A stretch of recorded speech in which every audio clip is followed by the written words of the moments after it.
Cons. What is the most fucked up thing about prison that nobody knows about? It's never quiet. When you get out, the feeling of soft carpet on your bare feet is borderline orgasmic and you'll never take it for granted again.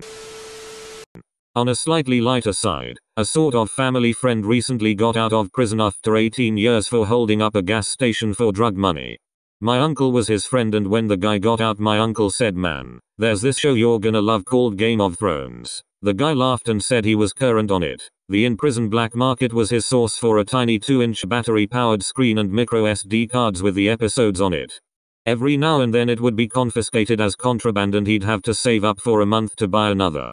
He also had a prison cat that knew to leave his cell before morning activities and to come back after lights out. He'd feed it little chunks of meat he smuggled out of the mess hall. One big thing for him was making sure to train the cat who to go to next, because there's definitely some people that would have killed it just for the unique experience. Edit. Humorously enough, my brother found the post and corrected something. He says the tiny little TV was something they were allowed to have, but the SD cards were what was contraband. Apologies for the mistake. Not in prison, but I volunteer in one. One time I was chatting up this huge black dude and I asked him what he did in his free time. He said he played a lot of Dungeons and Dragons. I was shocked. On the outside he would never be mistaken for a D&D player. White guy on the other side of me told me that D&D was huge in prison. I had no idea. Also, same guy makes tacos for everyone else and makes money doing it. I think he has a hot plate in his cell and uses commissary items as ingredients. The smell. My friend who is in a correctional facility in Michigan says it smells like open ass 24/7. Was listening to a podcast on the West Memphis 3. TL.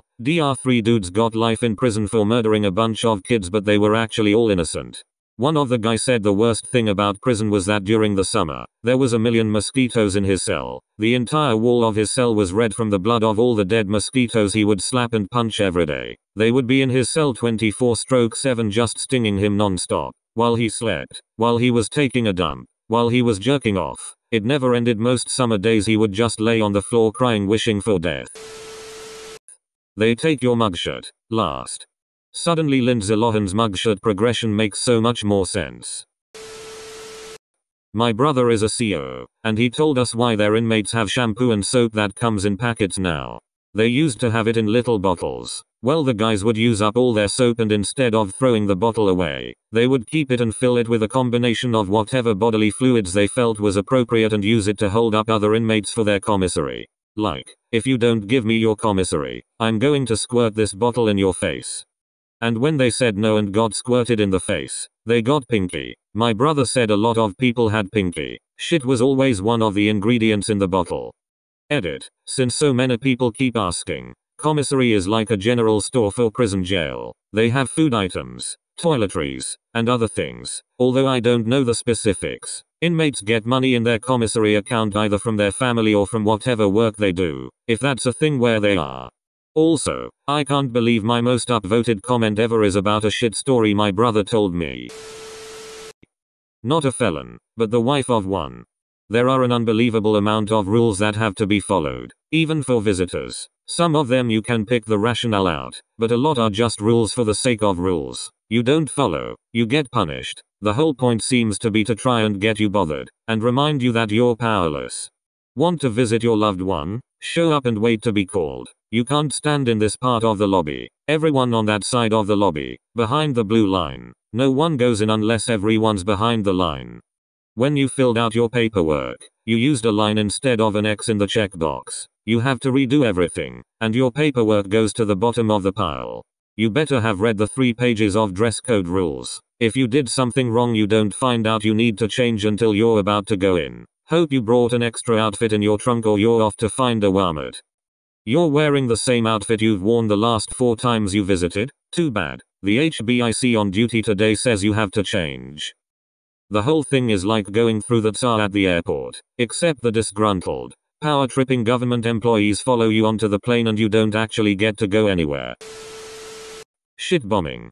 I had a friend go to prison for a drug-related crime. He had his own cell and stuck to himself for the most part. Another inmate shit into a water bottle and filled it to the brim with water and mixed it up into a slush. Said inmate then took the water bottle to my friend's cell, placed at the slit at the bottom of his cell door, and fucking stomped on it. Shit water sprayed absolutely everywhere, while my friend was in the cell too. Lots of officers sleeping on the job.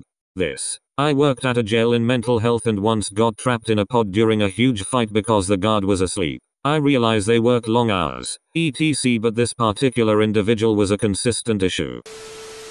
A cigarette in prison consists of the following. Take a regular cigarette out of the pack. Cut the tobacco portion of that cigarette into 4 equal parts. Remove the tobacco from each of those separated portions and reroll it using Bible pages into 4 mini cigarettes called a clip. Sell each clip for $2 to $4. A cigarette out of that pack can be sold whole for between $10 to $20 each. Edit. Here is the currency conversion for the prison where I was incarcerated. 1 ramen noodle soup equals $1. 1 mackerel fish pouch equals $1.50. Bag of coffee equals $8. New bar of ivory soap equals $2. 1 pack of duplex cookies equals $2. Bed made equals $1. Laundered t-shirt equals $1. Tattoo equals $20. $50. Depends on how many hours spent. Fellatio in fast stall equals $5. All part of the cigarette clips tobacco trade. It was very common for someone to walk around the yard picking up fully smoked cigarettes to shake out the last few crumbs of tobacco for rolling into a clip. Most people were fine just buying a clip or 2 that would last them for the entire evening. If someone saw you smoking a Cadillac, you are either going to have to share that Cadillac or fight again. A Cadillac is a full factory rolled standard cigarette. Someone asked about a hot oil shower in a buried comment. A hot oil shower is when an inmate will take a cup of baby oil and heat it up in the microwave to the point of almost boiling the oil. This is done late at night so that you can take that hot oil and throw it in somebody's face while they are asleep, which will burn the skin off of their face. It's a very effective attack weapon. My dad was in prison. In his situation, and in many others, you feel immense guilt after getting to know your fellow inmates. Because you're gonna get out, and they're not, ever. Not me, but my mother. They had to put her in her own area because she was pregnant and people kept threatening the baby. It also happened that her cellmate was a woman who boiled her child alive and ate it, which this happened before the woman went to jail, not during the time she was incarcerated. Edit. I should have said in the beginning it was a county jail, not big time prison. Edit 2. Spelling edit 3. Had to add in a time reference for the cannibal woman because some people don't know how to read properly. For a non-Western prison in an anonymous country, they keep statistics on inmates, but often report false cause of death. When a prisoner is found tied to a bed beaten to death, he would be checked into hospital for a week before they finally report his death due to natural causes like cardiac arrest or dehydration.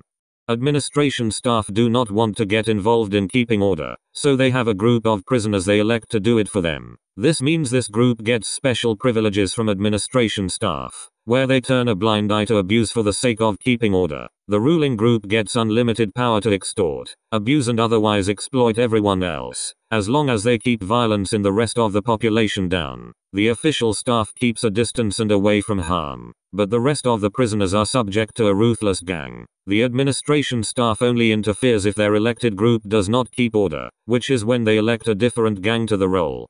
Administration staff will manipulate rebellious inmates. They will create sympathy between the inmate and themselves and encourage them to stand up for what's right. They say they have a plan to help and continue meeting with these inmates. But any inmate that has repeated meetings with administration staff is seen as a tattletale that reports other inmate offenses. When others find out they meet with administration regularly, they do not last long. This is how the official staff remove people that rebel against the system. Then they report their death as a natural cause. 1 week later. Everyone knows to stay out of this business, but sometimes people get trapped. Inmates will accuse other inmates they don't like of being tattletales to get them removed. They have no way out. They cannot go to the administration staff because they keep this system alive, and they cannot communicate with the outside world because all communication is intercepted. Not exactly a secret, but prisons make $$ off commissary. Many PPL think the prison system purposely underfeeds its inmates so they are more compelled to buy off them $1.50 for 75-cent pastries, ramen packs for $1, Prob .33 CEPA, $10 for $1 long johns, etc. etc. Also the insane costs for phone calls. Honestly, there isn't any hidden truth about prison. Everything gets covered in the movies to one degree or another. Some of it's accurate and other parts are blown out of proportion, but the basic idea is displayed. The thing that most members of the public don't get is that it's a soul-crushing and dehumanizing experience that 99% of the time just makes people worse. Our prison systems, in the West, aren't about rehabilitation. They are about punishment and profit. They are about appearing tough on crime, etc. And what do people have to look forward to after they have paid their debt to society? Ongoing discrimination, social isolation, etc. Basic things like getting a job, applying for a rental property, getting utilities connected. There's a good reason why recidivism rates are at 80% or so, depending on how many years it takes to return.